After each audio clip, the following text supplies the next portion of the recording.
Love and Light Garden family. Today I'm going to be doing a seed harvest, and I know some people are new to gardening and they're not really familiar with the seed harvest, and so I'm going to show you the seeds that came from this broccoli plant. I do believe it's a broccoli plant, and if it's not a broccoli plant, it doesn't matter. It's something that I've grown in my garden, so I'm familiar with it. So it's either greens or broccoli, which are still greens. You know what I mean? So inside these little pods here contain seeds, okay? And so basically every single one of these that has seeds in it, I'm going to harvest them. And so let's get busy. And like one of my favorite YouTubers said, there ain't no fancy editing over here. Okay, so let's get to it. Let me see if I bring you down so that you can see what I'm doing. Oh, see, that's that fancy editing I'm telling y'all that ain't existing over here. At least not yet. That's one of the things that I have to learn how to do is edit. I mean, I can edit a little bit. I guess I'll edit some of this out. We'll see. Okay, so let me turn this around. Okay, here's my plate, and here are the seeds. Now, I'm going to take a pod off of here. Actually, I'm just going to hang it over the plate, and then you can actually probably hear them come out, but I'm going to pop this open. And so about 6 or 7 seeds came out of this little tiny little pod. And so this part of gardening to me is the most tranquilist part, because you just sit here in the quiet. You watch the butterflies, the hummingbirds, everybody just flies by and, you know, says hi to you. But this is a big pod right here. Oh, that one just broke and all the seeds just fell in the yard. You got to be gentle with these, because the longer you let them stay, the drier they'll get, and, you know, easier they'll come out. So anyway, you just squeeze it and they all come falling out. Now, say you don't open up the pods and the seeds stay in. Well, nature will open up the pods, and basically you'll have a volunteer plant, which means that the seed fell to the ground and got with the dirt and just produced another plant that you didn't actually seed. The plant seeded itself. So basically most of these plants will reproduce right there in your garden.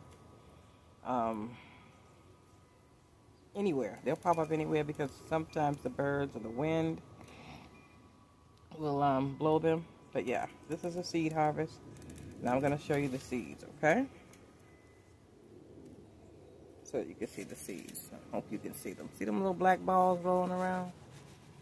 Those are your seeds. So when you buy these seeds, that's what they're going to look like. So I have seeds. If you want to purchase some seeds, I have tons of seeds. I used to do the Dollar Tree seeds, but they're GMO'd, I found out. So I don't do Dollar Tree seeds anymore. I did buy a lot of Dollar Tree seeds, and I did get a yield out of them. But they didn't produce any seeds afterwards, you know what I mean? So you can pretty much kind of tell what's going to work and what's not. Now, if I plant some of these seeds and nothing comes up, hit or miss, that's just how seeds are. That's how plants are. You have to make sure you're doing it at the time of day. And also, what is important that people fail to understand is that you have a zone, okay? Find out what your zone is.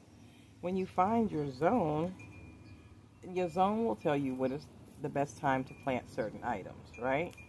So I am zone 10A, which is Southern California. I say SoCal because I'm at the southernest point of California. I'm in San Diego. And so in San Diego, and certain times of the year, of course, we plant certain things.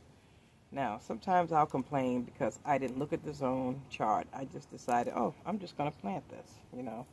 Like my bok choy. If you don't plant bok choy at the right time of the year, you're not going to get any bok choy. And I remember the first time I planted bok choy, I had so much of it. I had so much bok choy. And ever since then, I haven't been able to plant one.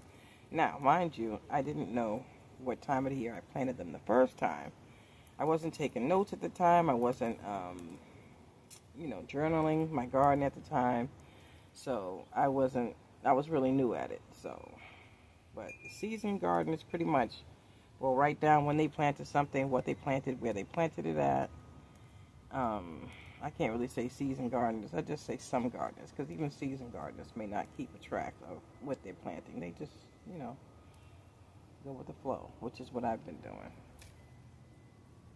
in the beginning of my garden stage. So now I keep a journal. I know everything that's in the garden. I know everything that I planted this year. I know everything I planted last year, and I know what not to plant this year because of how it went last year, or the time that I planted it was wrong. So we're coming into the summer now, so summer gardens, you know, you can start certain things in the summer. I haven't started much this summer. Only thing I really started was my my herbs. So my cilantro, my sage, my basil. I had a basil plant over here that was dying. And my sister said, don't throw it away, don't throw it away. And by the time you get back from your trip, I'm telling you, she's going to be hardy. I came back from my trip, and I'll be doggone. That thing that came back to life and grew exponentially, and I was going to throw it away. So be careful before you throw things away. There's a certain part of the plant, like a tree, for instance, that you can look at in a tree or a limb. And if you see green, which is called the cambium layer, that means that that tree or plant has a chance to regrow. All you have to do is just give it some love, touch on it, manipulate the soil that it's in, or manipulate the soil that it's in, or change the nutrients, amend the soil. So I have been doing this now. I'm going to raise this up because I have a question I'm going to ask some of my subscribers. Okay, so I've been doing this for 10 years, right? And I have yet to do a live. Most of my garden friends and family have all done lives. They've been saying, Cassie, when are you going to do a live? Do a live, Cassie, when are you going to do a live? And Cassie has yet to do a live. And so I was really considering doing a live today. And I probably should have did a live just for this seed harvest. Excuse me, I'm just twisting my hair as I go because it's just something that, you know, I do. I'm over here looking at the butterflies and all the hummingbirds and things flying around the garden. It's so pretty out here.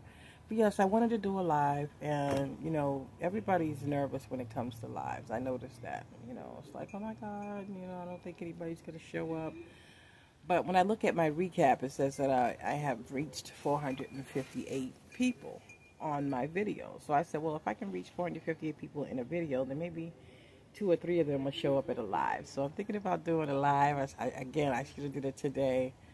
I probably still can do it today, but I'm going to go ahead and end this video since I've already showed you how to harvest seeds, these beautiful seeds.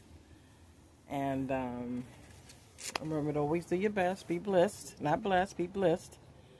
And grow something. Because to be blessed is to be blessed. You know what I mean? The etymology of these words that they gave us are insane. Is that another baby fly? You guys know I did a video on a baby fly. I see another one. When I tell you this fly is not even this big, but I can see it. Oh my goodness. And oh my gosh, there's more than one. So that means there's 5 hatching flies in my yard, in my garden.